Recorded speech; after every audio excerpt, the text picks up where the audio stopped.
इस live session के स्वागत है जी आप सब का दोस्तों। पहला डिसकनैक्ट हो गया सीगा, बैड रिसैप्शन, थोड़ा जिहा नैटवर्क की प्रॉब्लम होने करके। सो मैं दोबारा आप सब नूं दसना चाहुंदा कि पासपोर्ट सर्विसेज जिहड़ियां बंद हो चुकियां सी दिल्ली लॉकडाउन दे विच, वो दोबारा शुरू हो गई ने। जिन्हां ने टू वे कुरियर लिए आपदे पैसे जमा कराए हुए सी, जिन्होंने पासपोर्ट रिक्वेस्ट आई हुई सी, हुण वो दोबारा स्टैंपिंग लई तुहाडा पासपोर्ट जा सकूगा। सो एक खुशी की गल आ, जिहड़े विद्यार्थी या जिहड़े ओपन वर्क परमिट या परमानेंट रेजिडेंसी वाले जिहड़े कैंडीडेट्स आपदी स्टैंपिंग लई वेट कर रहे सी, उन्होंने हुण होर वेट नहीं करनी पऊगी। दूसरे जिहड़े दो मेन विषय ने दोस्तों, एक तो यह कि रैगूलर तुहाडे तक वीडियोज़ पहुँच रही होणगियां कि कैनेडा हाई कमीशन ने स्टूडेंट वीज़ा के उत्ते वड्डी तादाद दे विच रिफ्यूजल्स दित्तियां ने। प्रैक्टिकली मैं हाले तक वाहिगुरू की किरपा नाल ऐसा कुछ फेस नहीं किया, सिर्फ मैं तो वीडियोज़ देखियां ने। चंगे चंगे दिग्गज इमीग्रेशन कंसलटेंट्स वालों पाईयां गईयां वीडियोज़। सो इस विषय पर भी आप गल करांगे, पर पहला विषय उही ओपन वर्क परमिट के जिहड़े कैंडीडेट्स, खास करके ओपन वर्क परमिट नूं मुख रख के जिहड़े कैंडीडेट्स अज विआह करा रहे ने। कुड़ियां कैनेडा जांदियां ने, पैसे इन्वैसट हुंदे ने, पैसे इन्वैसटमेंट तो बाद रिश्तिਆਂ ਦੇ ਵਿੱਚ ਫਿੱਕ आ जानी। कुड़ियां ਵੱਲੋਂ ਮੁੰਡਿਆਂ ਨੂੰ ਛੱਡ ਜਾਣਾ, ਮੁੰਡਿਆਂ ਵੱਲੋਂ गलत स्टैप चकने। जिवें पिछे जे एक बठिंडे जिले के एक नौजवान ने एक बहुत माड़ा स्टैप चक्या सुसाइड वाला, तो असी भुल जाने ਜਾਂ भुल जाने ਜਾਂ कह लो कि इन्ना कहीं वड्डे लैवल का डिप्रैशन आ कि सानू जिंदगी नालों मौत सौखी लगन लग जाती आ। पर दोस्तों इस चीज़ का हल सब तो पहला मैं दोस्तों गल करनी चाहुंदा तुहाडे नाल कि आपां सिर्फ तो सिर्फ बच्चियां नूं ही, जिवें इस विषय के उत्ते खबरां बहुत वायरल होईयां पिछले 5-7 दिनों के विच, ते जो मैं थल्ले कॉमेंट्स पढ़दा जां लोकां वल्लों दिते गए उन्हां दे जिहड़े व्यूज़ ने, उहदे उत्ते वो ये कहिंदे ने कुड़ी नूं डिपोर्ट करा दिओ, माँ प्यो दे उत्ते 420 का परचा दे दिओ, दिस एंड दैट बला बला बला, इहो जिहियां बहुत गल्लां आउंदियां ने। बट जे असीं इस विषय के उत्ते गंभीरता नाल सोचीए कि मुंडा ते कुड़ी ही दोषी ने, ये शुरू कित्थों हुंदी है गल दोस्तों। तुसीं जे मैं ओपन वर्क परमिट की गल करां तां अंकड़ियां के हिसाब नाल काफ़ी परसेंटेज आ पंजाब की जो मेरे थ्रू कैनेडा के ओपन वर्क परमिट अपलाई करते हैं। अपलाई करने वालों की तादाद नालों भी ज़्यादा जो पुछण आउंदे ने। अपलाई चाहे वो कितों भी करते हैं, पर मैनूं मिलण जरूर आउंदे ने। जदों तुहाडे पेरेंट्स मेरे कोले कई बारी आउंदे ने ना दोस्तों, तो उन्हां कोले एक नहीं दो नहीं 4-4 कुड़ियां दे प्रोफाइल हुंदे ने, ते वो आके मेरे टेबल ते रखदे ने ते ये पुछदे ने कि सर दस्सिओ जी इन्हां विचों किहड़ी कुड़ी नाल असीं आपदे मुंडे दा विआह करिए तां जो साडा मुंडा भी कनेडा चलिया जावे। दोस्तों तुहानूं सोचना पऊगा कि असीं विआह नूं एक इन्नी छोटी चीज़ बना लिया कि उहदे विच असीं इस वड्डे लैवल की सौदेबाजी कर रहे हैं कि असीं भोरा भी गुरेज नहीं करते कि विआह का जिहड़ा एडा वड्डा डिसीजन, एक लाइफ टाइम का डिसीजन असीं एक इमीग्रेशन कंसलटेंट के ऑफिस के टेबल ते बैठ के लैने आ। उहनूं असीं 4 ऑप्शनस दिखाउने आ, 4 ऑप्शनस विचों वो तुहानूं एक सिलेक्ट करके दिंदा, उहदे नाल जाके तुसीं आपदे बच्चे का विआह करदे हो। हुण इस जिहड़े रिश्ते का जिन्नी क मैनूं समझ आ, उहदा जिहड़ा बेस आ वो एक सौदा, वो एक सौदा की आ। कुड़ी कहिंदी आ मेरे कोले पैसे है नहीं, पैसे ला दिओ। मुंडा कहिंदा मेरे कोले प्रोफाइल है नहीं, मैं तेरे प्रोफाइल नाल कनेडा चले जाऊँ। हुण जिहड़ा बिजनस आ, जिहड़ा सौदा, वो तां फिर कदे घाटा भी पाउंदा ते कदे ओह मुनाफा भी दिंदा, क्योंकि रिश्ते नूं असीं रिश्ता तां रहण ही नहीं ना दित्ता दोस्तों। रिश्ते वाली गल तां खत्म ही करती ना उहदे विचों। हुण जिन्नी भी गल हो रही आ वो सारी ये हो रही है कुड़ी ने धोखा दिता, कुड़ी नूं डिपोर्ट करा दो, मुंडे ने आ कर लिया, आ साडे नाल कमिटमेंट्स होईयां सी, इन्ने असीं पैसे लाते। एक मुख गल जो मैनूं बड़ी पिंच कीती आ, जो मैनूं बड़े वड्डे पੱਧਰ ਦੇ ਉੱਤੇ जा के मैं वो फील कीती आ कि किसी ने लावां दी गल नहीं कीती, किसी ने महाराज की हजूरी दे विच होई हुई रजिस्ट्रेशन की गल नहीं की, किसी ने महाराज के मूहरे कीतियां गईयां जो प्रॉमिसेस ने असी करते हैं एक दूजे नाल, उहदी किसी ने गल नहीं की। असी इन्ना क ज़्यादा डिट्रैक हो चुके हैं, असी आपदे धर्म तो, असी आपदे गुरु तो इन्ने क बेमुख हो चुके हैं कि असी जदों गल भी करते हैं पहलां भी सौदेबाजी तो ही रिलेशनशिप शुरू हो रहा तो सौदेबाजी ते आके ही खत्म हो रहा। जिहड़ी विच वाली जिहड़ी सब तो अहम गल आ जिहनूं विआह कहा जांदा, विआह ना तां कनेडा दे लई प्रोफाइल लभ के सिलैक्शन करना सी, ना ही विआह कनेडा भेज के कुड़ी दे उत्ते पैसे खर्चना सी। विआह तां गुरु की हजूरी विच लईआं गईआं लावां सी। ਪਰ ਉਹਦੀ ਕਦੇ ਅਸੀਂ ਗੱਲ ਨਹੀਂ ਕੀਤੀ ਦੋਸਤੋ। ਉਹਦੇ ਬਾਰੇ ਅਸੀਂ ਉਹਦੇ ਪ੍ਰਤੀ ਤਾਂ ਅਸੀਂ ਮਨ 'ਚੋਂ ਡਰ ਵੀ ਕੱਢਤਾ, ਅਸੀਂ ਭੈ ਵੀ ਕੱਢਤਾ। ਸਾਨੂੰ ਖਮਿਆਜਾ ਭੁਗਤਣਾ ਪਊਗਾ ਦੋਸਤੋ, ਭੁਗਤ ਰਹੇ ਹਾਂ ਅੱਜ ਅਸੀਂ, ਤੇ ਉਸ ਹਰ ਬੰਦੇ ਨੂੰ ਭੁਗਤਣਾ ਪਊਗਾ ਜਿਹੜਾ ਉਸ ਸੌਦੇਬਾਜ਼ੀ ਦੇ ਵਿੱਚ ਸ਼ਾਮਲ ਆ, ਭਾਵੇਂ ਉਹ ਇੱਕ ਸੌਦੇ ਕਰਾਉਣ ਵਾਲਾ ਵਿਚੋਲਾ ਵਾ, ਉਹ ਚਾਹੇ ਮੇਰੇ ਵਰਗਾ ਇਮੀਗ੍ਰੇਸ਼ਨ ਕੰਸਲਟੈਂਟ ਆ, ਉਹ ਚਾਹੇ ਕੁੜੀ ਦੇ ਮਾਪਿਓ ਨੇ, ਉਹ ਚਾਹੇ ਮੁੰਡੇ ਦੇ ਮਾਪਿਓ ਨੇ। ਅਸੀਂ ਬਚ ਨਹੀਂ ਸਕਾਂਗੇ, ਸਾਨੂੰ ਖਮਿਆਜ਼ੇ ਭੁਗਤਣੇ ਪੈਣਗੇ।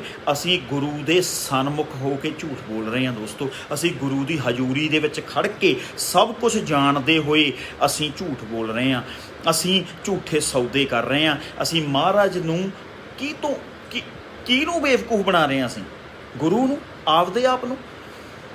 ਦੋਸਤੋ ਇਹੋ ਜਿਹੇ ਜਿਹੜੇ ਬਣਾਏ ਹੋਏ ਰਿਸ਼ਤੇ ਨੇ ਨਾ, ਉਹ ਫਿਰ ਇੱਦਾਂ ਹੀ ਤਾਰ-ਤਾਰ ਹੋਣਗੇ, ਹੁੰਦੇ ਰਹਿਣਗੇ, ਇਹਨਾਂ ਨੂੰ ਕੋਈ ਨਹੀਂ ਰੋਕ ਸਕੂਗਾ।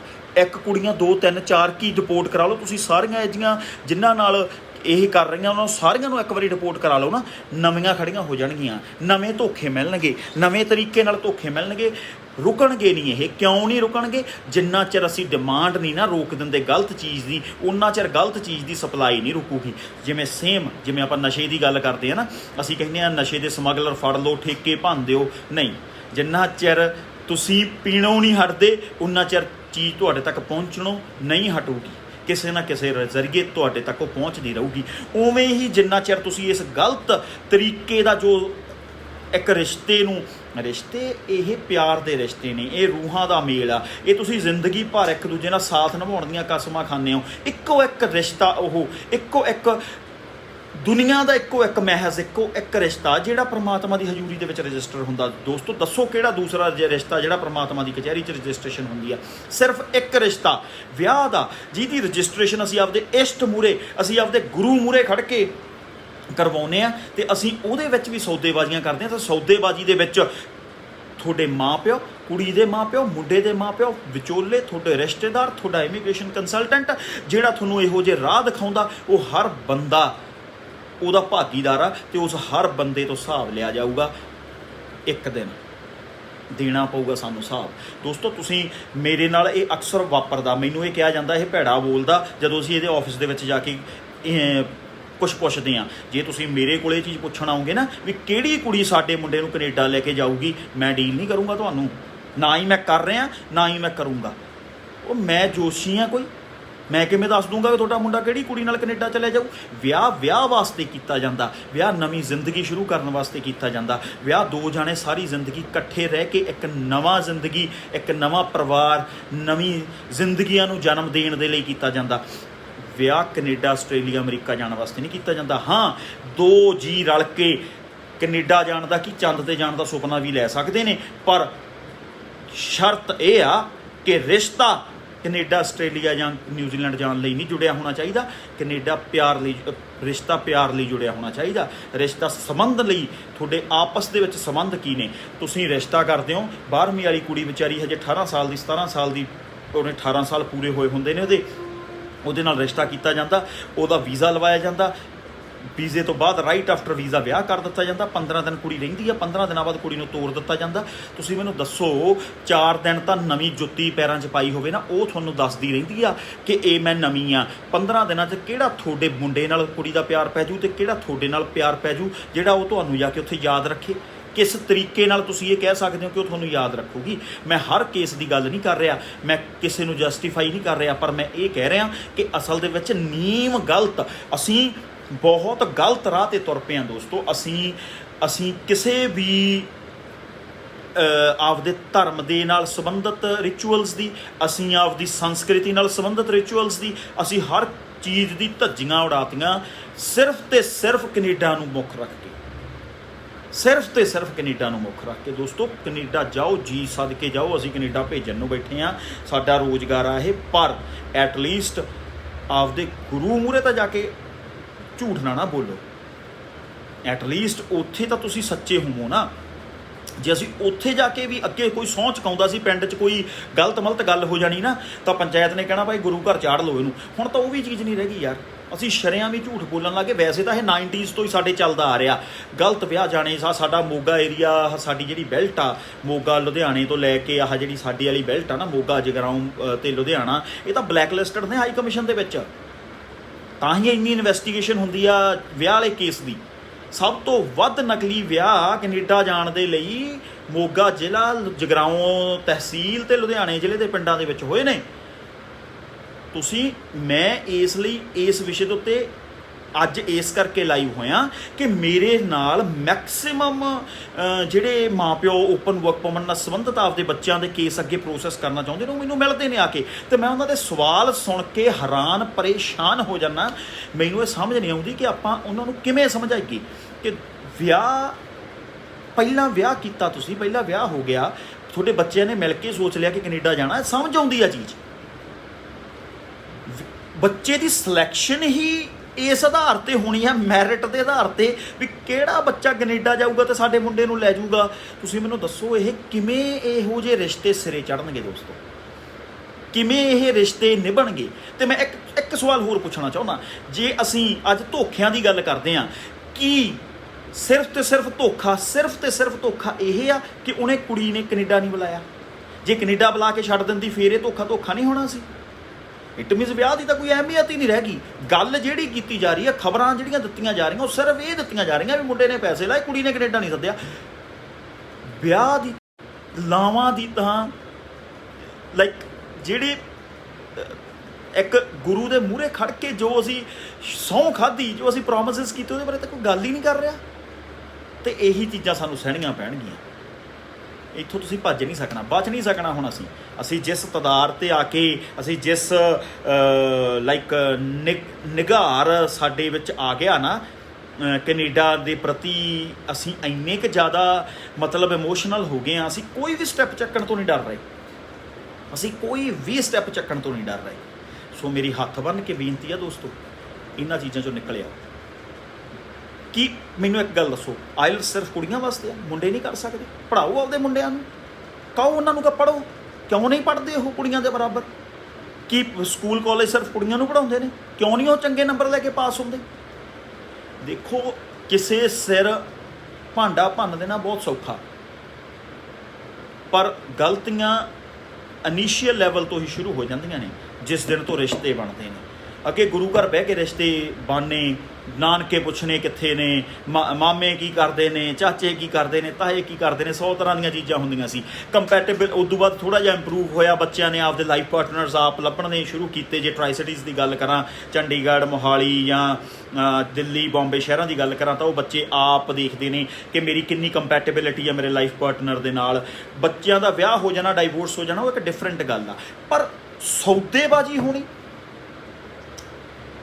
ਇਹ ਇੱਕ ਸੌਦੇਬਾਜ਼ੀ ਆ। ਇਹਨਾਂ ਤੋਂ ਸਾਨੂੰ ਸਮਝਣਾ ਪਊਗਾ, ਸਾਨੂੰ ਸਿੱਖਿਆ ਲੈਣੀ ਪਊਗੀ। ਅਸੀਂ ਬਹੁਤ ਵੱਡੇ ਨੁਕਸਾਨ ਕਰਾ ਰਹੇ ਹਾਂ। ਜਿਸ ਮਾਂ ਦਾ ਪੁੱਤ ਚਲਿਆ ਗਿਆ ਨਾ, ਉਹ ਤਾਂ ਬੇਸਮਝ ਸੀ, ਬੱਚਾ ਸੀ ਹਜੇ 20, 21, 22 ਸਾਲ, 23 ਸਾਲ ਉਮਰ। ਕੀ ਉਮਰ ਹੁੰਦੀ ਆ?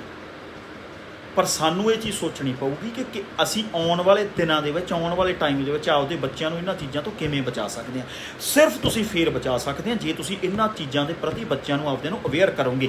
ਜੇ ਮੇਰੀ ਨੌਜਵਾਨ ਪੀੜ੍ਹੀ ਆਪ ਅਵੇਅਰ ਹੋਊਗੀ, ਜੇ ਉਹ ਇਹਨਾਂ ਰਿਸ਼ਤਿਆਂ ਨੂੰ ਕੰਪੈਟੇਬਿਲਿਟੀ, ਮੁਹੱਬਤ, ਪ੍ਰੇਮ ਦੇ ਆਧਾਰ ਦੇ ਉੱਤੇ ਇੱਕ ਦੂਜੇ ਨਾਲ ਜੁੜੂਗੀ, ਨਾ ਕਿ ਇਸ ਚੀਜ਼ ਦੇ ਆਧਾਰ ਦੇ ਉੱਤੇ ਜੁੜੂਗੀ ਕਿ ਕੁੜੀ ਮੇਰਾ ਕੈਨੇਡਾ ਦਾ ਪਾਸਪੋਰਟ ਬਣੂਗੀ ਜਾਂ ਆਸਟ੍ਰੇਲੀਆ ਦਾ ਪਾਸਪੋਰਟ ਬਣੂਗੀ ਜਾਂ ਇੰਗਲੈਂਡ ਦਾ ਪਾਸਪੋਰਟ ਬਣੂਗੀ, ਉਹਨਾਂ ਟਾਈਮ ਤੁਹਾਨੂੰ ਇਹ ਜ਼ਿੱਲਤ ਦਾ ਸਾਹਮਣਾ ਕਰਨਾ ਪਊਗਾ। ਕਰ ਰਹੇ ਹੋ, ਕਰਦੇ ਰਹੋ। ਸੋ ਅਗਲਾ ਪੁਆਇੰਟ ਦੋਸਤੋ, ਰਿਫਿਊਜ਼ਲਸ। ਕੈਨੇਡਾ ਦੀ ਜੀ ਰਿਫਿਊਜ਼ਲਸ ਬਹੁਤ ਆਉਣ ਲੱਗੀ। ਸਟੱਡੀ ਵੀਜ਼ਾ ਦੇ ਵਿੱਚ ਰਿਫਿਊਜ਼ਲਸ ਆ ਰਹੀ ਆ। ਸਟੱਡੀ ਵੀਜ਼ਾ ਦੇ ਵਿੱਚ ਰਿਫਿਊਜ਼ਲ ਆਉਣ ਦੇ ਕਾਰਨ ਬਣ ਰਹੇ ਨੇ, ਧੜਾ ਧੜ ਰਿਫਿਊਜ਼ਲ ਆ ਗਈ ਜੀ, ਫਲਾਨਾ ਹੋ ਗਿਆ, ਧੌਂਕਾ ਹੋ ਗਿਆ। ਦੋਸਤੋ ਇਹ ਤਾਂ ਨਾ ਮਤਲਬ ਜਿਹੜੇ ਇਹ ਇਮੀਗ੍ਰੇਸ਼ਨ ਕੰਸਲਟੈਂਟਸ ਨੇ ਨਾ, ਮਤਲਬ ਕਹਿੰਦੇ ਹੁੰਦੇ ਆ ਮਰੇ ਮੁੱਕਰੇ ਦਾ ਕੋਈ ਇਲਾਜ ਨਹੀਂ। ਇਹ ਪਹਿਲਾਂ ਆਪ ਹੀ ਚੀਜ਼ਾਂ ਹੋਕਾ ਦੇ ਕੇ ਵੇਚਦੇ ਨੇ, ਫਿਰ ਆਪ ਹੀ ਜਦੋਂ ਉਹ ਚੀਜ਼ਾਂ ਗਲਤ ਸਾਬਤ ਹੋ ਜਾਂਦੀਆਂ ਨੇ, ਫਿਰ ਉਹਨਾਂ ਨੂੰ ਆਪ ਹੀ ਲਾਈਵ ਸੈਸ਼ਨਸ ਦੇ ਜ਼ਰੀਏ, ਫੇਸਬੁੱਕ ਦੇ ਜ਼ਰੀਏ ਕੰਡੈਮ ਵੀ ਕਰਦੇ ਨੇ। ਦੋਸਤੋ ਮੈਂ ਇੱਕ ਗੱਲ ਤੁਹਾਡੇ ਨਾਲ ਕਰਨੀ ਚਾਹੁੰਦਾ, SDS ਨੂੰ ਸ਼ੁਰੂ ਹੋਏ ਨੂੰ ਕਿੰਨਾ ਟਾਈਮ ਹੋ ਗਿਆ? ਜਦੋਂ ਤੋਂ ਸ਼ੁਰੂ ਹੋਇਆ SDS ਪ੍ਰੋਗਰਾਮ, ਉਦੋਂ ਤੋਂ ਲੈ ਕੇ ਅੱਜ ਤੱਕ ਉਹਨਾਂ ਨੇ ਉਦੋਂ ਵੀ ਇਹ ਕਿਹਾ ਸੀ 6 in each ਨਾਲ ਕੇਸ ਲੱਗਦਾ, ਨੋ PTE ਐਕਸੈਪਟੇਬਲ, ਸਿਰਫ 6 in each ਨਾਲ ਜੇ ਤੁਸੀਂ SDS ਅੰਡਰ ਕੇਸ ਲਾਉਣਾ ਤਾਂ 6 in each ਬੈਂਡ ਸਕੋਰ ਹੋਣਾ ਚਾਹੀਦਾ।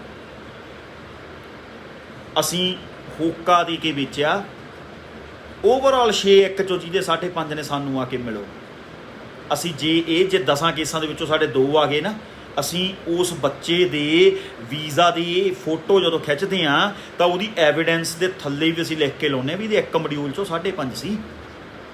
ਪਰ SDS ਨੇ ਪਹਿਲੇ ਦਿਨ ਤੋਂ ਹੀ ਇਹ ਕਿਹਾ ਸੀ, ਹਾਈ ਕਮਿਸ਼ਨ ਨੇ ਪਹਿਲੇ ਦਿਨ ਤੋਂ ਇਹ ਕਿਹਾ ਸੀ ਵੀ 5.5 ਨਹੀਂ 1 'ਚੋਂ ਚੱਲਣਗੇ, 6 in each the band score ਹੋਣਾ ਚਾਹੀਦਾ। ਗੱਲ ਚਾਹੇ ਕਿਊਬਿਕ ਦੀ ਕੀਤੀ ਜਾਵੇ, ਕਿਊਬਿਕ ਅਸੀਂ ਹੋਕਾ ਦੀ ਕੇ ਵੇਚਿਆ, ਘੱਟ ਫੀਸਾਂ ਤੇ ਵੇਚਿਆ, ਜਲਦੀ ਆਫਰ ਲੈਟਰ 'ਚ ਵੇਚਿਆ, ਘੱਟ ਬੈਂਡ ਸਕੋਰ ਤੇ ਘੱਟ ਪਰਸੈਂਟੇਜ ਤੇ ਕਿਹੜਾ ਅਸੀਂ ਲਾਲਚ ਬੱਚਿਆਂ ਨੂੰ ਨਹੀਂ ਦਿੱਤਾ। ਪਰ ਤੁਸੀਂ ਇਹ ਭੁੱਲ ਗਏ ਕਿ ਜਦੋਂ ਤੁਸੀਂ ਘੱਟ ਬੈਂਡਾਂ ਦੀ ਗੱਲ ਕਰਦੇ ਆ, ਜਦੋਂ ਤੁਸੀਂ ਘੱਟ ਪਰਸੈਂਟੇਜ ਦੀ ਗੱਲ ਕਰਦੇ ਆ ਤਾਂ ਤੁਸੀਂ ਇੱਕ ਜਿਹੜਾ ਮੈਸੇਜ ਕਨਵੇ ਕਰ ਰਹੇ ਹੁੰਦੇ ਆ ਨਾ ਸਟੂਡੈਂਟ ਨੂੰ, ਆਉਣ ਵਾਲੇ ਸਟੂਡੈਂਟ ਨੂੰ ਤੁਸੀਂ ਇੱਕ ਬਹੁਤ ਭੈੜਾ ਮੈਸੇਜ ਕਨਵੇ ਕਰ ਰਹੇ ਹੁੰਦੇ ਆ ਕਿ ਕੋਈ ਲੋੜ ਨਹੀਂ ਪੜ੍ਹਨ ਦੀ, ਤੁਹਾਨੂੰ ਘੱਟ ਪਰਸੈਂਟੇਜ ਵੀ ਹੋਊਗੀ ਤਾਂ ਵੀਜ਼ਾ ਲੱਗ ਜੂਗਾ। ਬਸ ਕੀ ਗੱਲ ਆ, ਮਾਸ ਤੇ ਖੇਡਣਾ ਆ। 6 in each ਵਾਲੇ ਬੱਚੇ ਘੱਟ ਨੇ, 1 ਚੋਂ 5.5 ਵਾਲੇ ਬਹੁਤ ਨੇ, ਉਹਨਾਂ ਨੂੰ ਇਕੱਠੇ ਕਰੋ। ਉਹ ਜੇ 50 ਆ ਜਾਣਗੇ, 25 ਦੇ ਵੀ ਵੀਜ਼ੇ ਲੱਗ ਗਏ, 50% ਸਕਸੈਸ ਰੇਸ਼ੋ ਵੀ ਆ ਗਈ ਤਾਂ ਬਹੁਤ ਗੁੱਡ ਆ। ਪਰ ਮੈਂ ਅੱਜ ਇਹ ਗੱਲ ਦਾਅਵੇ ਨਾਲ ਕਹਿਣੀ ਚਾਹੁੰਦਾ ਦੋਸਤੋ, ਭਾਵੇਂ ਉਹ 20 ਸਾਲ ਪੁਰਾਣਾ ਕੰਮ ਕਰਨ ਵਾਲਾ ਇਮੀਗ੍ਰੇਸ਼ਨ ਕੰਸਲਟੈਂਟ ਆ, ਭਾਵੇਂ ਉਹ 25 ਸਾਲ ਕੰਮ ਕਰਨ ਵਾਲਾ ਇਮੀਗ੍ਰੇਸ਼ਨ ਕੰਸਲਟੈਂਟ ਆ, ਚਾਹੇ ਉਹ ਮੇਰੇ ਵਰਗਾ 4 ਸਾਲ ਪੁਰਾਣਾ ਕੰਮ ਕਰਨ ਵਾਲਾ, ਚਾਹੇ ਕਿਸੇ ਨੇ ਹੁਣੇ ਕੰਮ ਸ਼ੁਰੂ ਕੀਤਾ, ਜਿਸ ਇਮੀਗ੍ਰੇਸ਼ਨ ਕੰਸਲਟੈਂਟ ਦੀ ਕੈਨੇਡਾ ਸਟੂਡੈਂਟ ਵੀਜ਼ਾ ਦੀ ਸਕਸੈਸ ਰੇਸ਼ੋ 95% ਤੋਂ ਘੱਟ ਆ, ਉਹ ਗਲਤ ਕੰਮ ਕਰ ਰਿਹਾ। ਕਿਉਂਕਿ ਮੈਨੂੰ ਪਤਾ ਇਸ ਚੀਜ਼ ਦਾ, ਕਿਸੇ ਨੇ ਨਹੀਂ ਰਿਫਿਊਜ਼ਲਸ ਦਿਖਾਉਣੀਆਂ ਆ ਕੇ ਬਾਹਰ। ਇਹ ਤਾਂ ਰੌਲਾ ਜਿਹਾ ਪੈ ਗਿਆ ਰਿਫਿਊਜ਼ਲਸ ਦਾ, ਉਹ ਵੀ ਹੁਣ ਰਿਫਿਊਜ਼ਲਸ ਦਾ ਰੌਲਾ ਇਸ ਕਰਕੇ ਸਾਰਿਆਂ ਨੇ ਚੱਕ ਲਿਆ ਵੀ ਕੇਸ ਤੁਹਾਡਾ ਰਿਫਿਊਜ਼ ਹੋਣਗੇ ਤਾਂ ਕੀ ਕਰਾਂਗੇ, ਜਲਦੀ ਬੋਲ ਦਿਓ, ਦੱਸੋ ਲੋਕਾਂ ਨੂੰ ਕਿਉਂ ਰਿਫਿਊਜ਼ ਹੋ ਰਹੇ ਨੇ, ਸੋ ਦੈਟ ਜਿਹੜੇ ਰਿਫਿਊਜ਼ਡ ਹੋਏ ਕੇਸ ਵੀ ਸਾਡੇ ਕੋਲੇ ਆ ਜਾਣ। ਮੈਂ ਦੋਸਤੋ ਤੁਹਾਡੇ ਮੂਹਰੇ ਬੇਨਤੀ ਕਰਨੀ ਚਾਹੁੰਦਾ, ਜ਼ਰੂਰ ਉਹਨਾਂ ਲੋਕਾਂ ਦੀ ਜਿਹੜੇ ਅੱਜ ਲੋਕ ਸਿਆਣੇ ਬਣ ਕੇ ਤੁਹਾਨੂੰ ਦੱਸਣ ਜਾ ਰਹੇ ਨੇ ਕਿਉਂ ਰਿਫਿਊਜ਼ ਹੋ ਰਹੇ ਨੇ, 1 ਚੋਂ 5.5 ਕਰਕੇ ਰਿਫਿਊਜ਼ ਹੋ ਰਹੇ ਨੇ, ਘੱਟ ਪਰਸੈਂਟੇਜ ਕਰਕੇ ਰਿਫਿਊਜ਼ ਹੋ ਰਹੇ ਨੇ, ਕਿਊਬਿਕ ਦੇ ਕਾਲਜ ਬਦਲੇ, ਰੌਲਾ ਪਾਇਆ ਸੀ ਲੋਕਾਂ ਨੇ ਕਿਊਬਿਕ ਦੇ ਕਾਲਜ ਬਦਲ ਦਿਓ। ਤੇ ਮੈਂ ਉਦੋਂ ਵੀ ਤੁਹਾਨੂੰ ਬੇਨਤੀ ਕੀਤੀ ਸੀ ਦੋਸਤੋ, ਪਰਪਸ ਆਫ ਵਿਜ਼ਿਟ ਲੱਗ ਜਾਣਾ ਤੁਹਾਡੇ ਤੇ। ਅੱਜ ਤੁਸੀਂ ਕੁਝ ਹੋਰ ਕਹਿ ਰਹੇ ਹੋ, ਕੱਲ੍ਹ ਨੂੰ ਤੁਸੀਂ ਕੁਝ ਹੋਰ ਕਹਿ ਰਹੇ ਹੋ, ਇਹ ਗੱਲਾਂ ਨਹੀਂ ਚੱਲਣੀਆਂ। ਅੰਬੈਸੀ ਦੇ ਵਿੱਚ ਜਿਉਂ ਚਿੜੀਆ ਮਰ ਚਿੜੀਆ ਨਹੀਂ ਚੱਲਦਾ। ਤੁਸੀਂ SOP ਲਿਖ ਕੇ ਭੇਜੀ ਹੋਈ ਆ, ਸਟੇਟਮੈਂਟ ਆਫ ਪਰਪਸ ਨੂੰ ਜਦੋਂ ਚੇਂਜ ਕਰੋਗੇ ਰਿਫਿਊਜ਼ਲ ਵੱਲ ਨੂੰ ਜਾਊਗੀ ਉਹ। ਪਰ ਉਦੋਂ ਵੀ ਅਸੀਂ ਇਹ ਚੀਜ਼ਾਂ ਪ੍ਰਮੋਟ ਕੀਤੀਆਂ, ਬਦਲ ਦਿਓ ਕਾਲਜ, ਬਦਲ ਦਿਓ ਕੋਰਸ, ਪੈਸੇ ਫਸ ਜਾਣਗੇ, ਕਾਲਜ ਭੱਜ ਜਾਣਗੇ, ਫਲਾਨਾ ਹੋ ਜੂ, ਧਮਕਾ ਹੋ ਜੂ। ਕੋਈ ਵੀ ਐਸੀ ਚੀਜ਼ ਅਸੀਂ ਛੱਡੀ ਨਹੀਂ ਜਿਹਦੇ ਨਾਲ ਅਸੀਂ ਸਟੂਡੈਂਟਸ ਨੂੰ ਗੁੰਮਰਾਹ ਕਰ ਸਕੀਏ, ਨਾ ਕਰੀਏ। ਸੋ ਦੋਸਤੋ ਮੇਰੀ ਅੱਜ ਬੇਨਤੀ ਆ ਤੁਹਾਨੂੰ, ਮੈਨੂੰ ਨਾ ਫੋਲੋ ਕਰੋ, ਕਿਸੇ ਦੀ ਵੀਡੀਓ ਨੂੰ ਫੋਲੋ ਨਾ ਕਰੋ, SDS ਦਾ ਰੂਲ ਫੋਲੋ ਕਰੋ, ਹਾਈ ਕਮਿਸ਼ਨ ਦਾ ਰੂਲ ਫੋਲੋ ਕਰੋ, ਚੰਗੀ ਪਰਸੈਂਟੇਜ ਨਾਲ ਪਾਸ ਹੋਵੋ। ਹੁਣ ਤਾਂ ਪਰਸੈਂਟੇਜ ਚਲੋ ਰਹੀ ਨਹੀਂ, ਪੇਪਰ ਪੂਪਰ ਹੋਏ ਨਹੀਂ, ਪਿਛਲੇ 2 ਸਾਲ ਤਾਂ ਬੇੜਾ ਗਰਕ ਹੋ ਗਿਆ ਐਜੂਕੇਸ਼ਨ ਸਿਸਟਮ ਦਾ। ਪਰ ਆਉਣ ਵਾਲੇ ਟਾਈਮ ਦੇ ਵਿੱਚ ਜਿਹੜੇ ਬੱਚੇ ਵੀ ਪੜ੍ਹ ਰਹੇ ਨੇ ਚੰਗੇ ਸਬਜੈਕਟ, ਆਪਦੇ ਕੋਰ ਸਬਜੈਕਟਸ ਦੇ ਵਿੱਚ 65% ਤੋਂ ਉੱਪਰ ਨੰਬਰ ਲਓ, 6 in each the band score ਲਓ। ਜੇ ਤੁਸੀਂ ਗ੍ਰੈਜੂਏਟ ਹੋ ਓਵਰਆਲ 6.5 each ਦਾ ਬੈਂਡ ਸਕੋਰ ਲਓ, ਚੰਗੇ ਨੰਬਰ ਲੈ ਕੇ ਪਾਸ ਹੋਵੋਗੇ, ਚੰਗਾ ਪ੍ਰੋਫਾਈਲ ਬਣਾਓਗੇ, ਤੁਹਾਡਾ ਵੀਜ਼ਾ ਲੱਗ ਕੇ ਆਊਗਾ। ਵੀਜ਼ਾ ਕਿਸੇ ਗੁਰਮਲਭ ਸਿੰਘ ਨੇ ਜਾਂ ਵੀਜ਼ਾ ਕਿਸੇ ਦੂਜੇ ਤੀਜੇ ਨੇ ਨਹੀਂ ਤੁਹਾਡਾ ਲਵਾਉਣਾ, ਵੀਜ਼ਾ ਤੁਹਾਡੇ ਪ੍ਰੋਫਾਈਲ ਤੇ ਲੱਗ ਕੇ ਆਉਣਾ। ਪ੍ਰੋਫਾਈਲ ਚੰਗਾ ਬਣਾਓਗੇ, ਵੀਜ਼ੇ ਆ ਜਾਣਗੇ, ਪ੍ਰੋਫਾਈਲ ਮਾੜਾ ਹੋਊਗਾ, ਵੀਜ਼ੇ ਰਿਫਿਊਜ਼ ਹੋ ਜਾਣਗੇ। ਮੈਂ ਹਮੇਸ਼ਾ ਹੀ 5 ਸਾਲ ਹੋ ਗਏ ਮੈਨੂੰ YouTube Facebook ਦੇ ਜ਼ਰੀਏ ਤੁਹਾਡੇ ਤੱਕ ਮੈਸੇਜ ਲਾਉਂਦਿਆਂ ਨੂੰ, ਮੈਂ ਇਹੀ ਗੱਲ ਬੋਲਦਾ ਆ। ਪਰ ਅਸੀਂ ਫਿਰ ਵੀ ਉਹੀ ਚੀਜ਼ ਕਰਦੇ ਹਾਂ ਕਿ ਅਸੀਂ ਸੌਖੇ ਰਾਹ ਲੱਭਦੇ ਹਾਂ, ਅਸੀਂ ਸੌਖੀ ਐਡਵਰਟੀਜ਼ਮੈਂਟ ਨੂੰ ਫੋਲੋ ਕਰਦੇ ਹਾਂ। ਅਸੀਂ ਜਿੱਥੇ ਸਾਡੇ ਆਪਦੇ ਸੈਲਫ ਐਫਰਟਸ ਦੀ ਗੱਲ ਆ ਜਾਂਦੀ ਉੱਥੇ ਅਸੀਂ ਭੱਜ ਲੈਂਦੇ ਹਾਂ। ਦੋਸਤੋ ਗਮਰਾਹ ਹੋਣਗੇ, ਨੁਕਸਾਨ ਤੁਹਾਡਾ ਹੋਣਾ।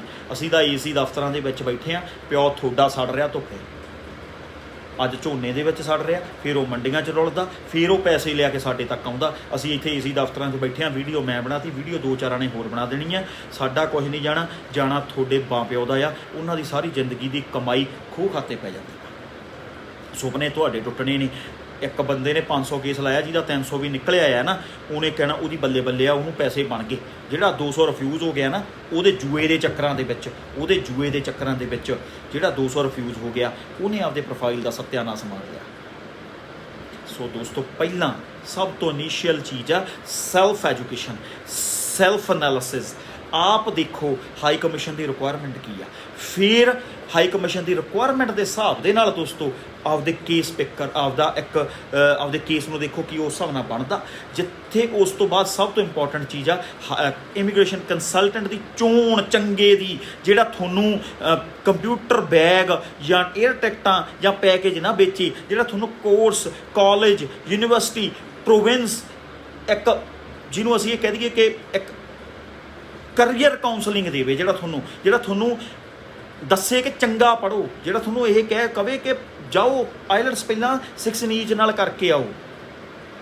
ਅੱਬਲ ਤਾਂ ਘੱਟ ਬੈਂਡ ਲੈ ਕੇ ਨਿਕਲੋ ਹੀ ਨਾ ਦੋਸਤੋ, 2 ਮਹੀਨੇ ਦੀ ਥਾਂ 4 ਮਹੀਨੇ ਪੜ੍ਹ ਲਓ। ਕਿਤੇ ਕੁਛ ਨਹੀਂ ਕੈਨੇਡਾ ਬੰਦ ਹੋਣ ਲੱਗਿਆ, ਕਿਤੇ ਨਹੀਂ ਕੈਨੇਡਾ ਨੇ ਗਾਂਹ ਨਿਕਲ ਜਾਣਾ ਕਿ ਤੁਸੀਂ ਉੱਥੇ ਉਹਨੂੰ ਫੜ ਨਹੀਂ ਸਕੋਗੇ, ਉੱਥੇ ਹੀ ਰਹਿਣਾ, ਆਈ ਬੁਲਾਉਂਦਾ ਰਹਿਣਾ ਉਹਨਾਂ ਨੇ ਤੁਹਾਨੂੰ। ਪਰ ਤੁਸੀਂ ਆਪਦਾ ਸਮਾਂ ਤੇ ਪੈਸੇ ਨਾ ਖਰਾਬ ਕਰੋ। ਜੇ ਪਹਿਲਾਂ ਹੀ 2 ਮਹੀਨੇ ਦੀ ਜਗ੍ਹਾ 4 ਮਹੀਨੇ ਪੜ੍ਹ ਕੇ ਚੰਗੇ ਬੈਂਡ ਲੈ ਕੇ ਪਾਸ ਹੋਵੋਗੇ, ਚੰਗੇ ਨੰਬਰ ਲੈ ਕੇ ਪਾਸ ਆਉਂਗੇ, ਚੰਗੀ ਪਰਸੈਂਟੇਜ ਨਾਲ ਪਾਸ ਹੋਵੋਗੇ, ਚੰਗਾ ਕੋਰਸ ਰੈਲੇਵੈਂਟ ਚੰਗੀ ਯੂਨੀਵਰਸਿਟੀ ਕਾਲਜ ਚੱਕੋਗੇ ਤਾਂ ਵੀਜ਼ਾ ਪ੍ਰੋਬੇਬਿਲਿਟੀ ਹਾਈ ਜਾਊਗੀ। ਬਾਕੀ ਦਾਣਾ ਪਾਣੀ ਵਾਹਿਗੁਰੂ ਦੇ ਹੱਥ ਆ, ਉਹਨੇ ਆਪਦੇ ਹਿਸਾਬ ਨਾਲ ਕਰਨਾ। ਪਰ ਆਪਦੇ ਐਫਰਟਸ ਤੁਹਾਡੇ ਐਫਰਟਸ ਤੇ ਮੇਰੇ ਐਫਰਟਸ ਇਮਾਨਦਾਰੀ ਵਾਲੇ ਹੋਣੇ ਚਾਹੀਦੇ ਆ। ਬਾਕੀ ਵਾਹਿਗੁਰੂ ਭਲੀ ਕਰੂਗਾ। ਮੇਰੇ ਇਹ 2 ਸੁਨੇਹੇ ਸੀ ਤੁਹਾਡੇ ਲਈ। ਆਸ ਕਰਦਾ ਤੁਸੀਂ ਇਸ ਵੀਡੀਓ ਨੂੰ ਸੁਣ ਕੇ ਥੋੜ੍ਹਾ ਬਹੁਤਾ 2-4 ਬੰਦਿਆਂ 'ਤੇ ਵੀ ਜੇ ਕੋਈ ਅਸਰ ਹੁੰਦਾ ਤਾਂ ਮੈਂ ਸਮਝੂੰਗਾ ਕਿ ਮੇਰਾ ਬੋਲਿਆ, ਮੇਰਾ ਜੋ ਇੰਨਾ ਟਾਈਮ ਲਾਇਆ ਉਹ ਵਰਥ ਆ। ਅਤੇ ਜੇ ਨਹੀਂ ਹੋਊਗਾ ਤਾਂ ਦੋਸਤੋ ਫਿਰ ਸਭ ਕੁਝ ਚੱਲੀ ਜਾਂਦਾ, ਅਸੀਂ ਚੱਲੀ ਜਾਣਾ। ਅਤੇ ਬਾਕੀ ਜਿਹਦੇ ਸੱਟ ਵੱਜਦੀ ਆ ਚੀਜ਼ ਉਹਦੀ ਨਿਕਲਦੀ ਹੈ ਅਤੇ ਉਹਨੂੰ ਹੀ ਪਤਾ ਲੱਗਦਾ ਉਹ ਕਿੰਨੇ ਕੁ ਦਰਦ ਵਾਲੀ ਗੱਲ ਆ। ਦੂਜੇ ਨੂੰ ਉਨਾ ਚਿਰ ਪਤਾ ਨਹੀਂ ਲੱਗਦਾ ਜਿੰਨਾ ਚਿਰ ਆਪਦੇ ਸੱਟ ਨਹੀਂ ਵੱਜਦੀ। ਪਰ ਕਿਸੇ ਦੀਆਂ ਸੱਟਾਂ ਤੋਂ ਵੀ ਸਿੱਖ ਲੈਣਾ ਚਾਹੀਦਾ। ਇਹਨੂੰ ਹੀ ਇਨਸਾਨ ਕਹਿੰਦੇ ਨੇ, ਇਹਨੂੰ ਹੀ ਸਮਝਦਾਰੀ ਕਹਿੰਦੇ ਨੇ। ਇੰਨਾ ਕਹਿੰਦਾ ਖਿਮਾ ਦਾ ਜਾਚਕਾਂ ਦੋਸਤੋ, ਧੰਨਵਾਦ।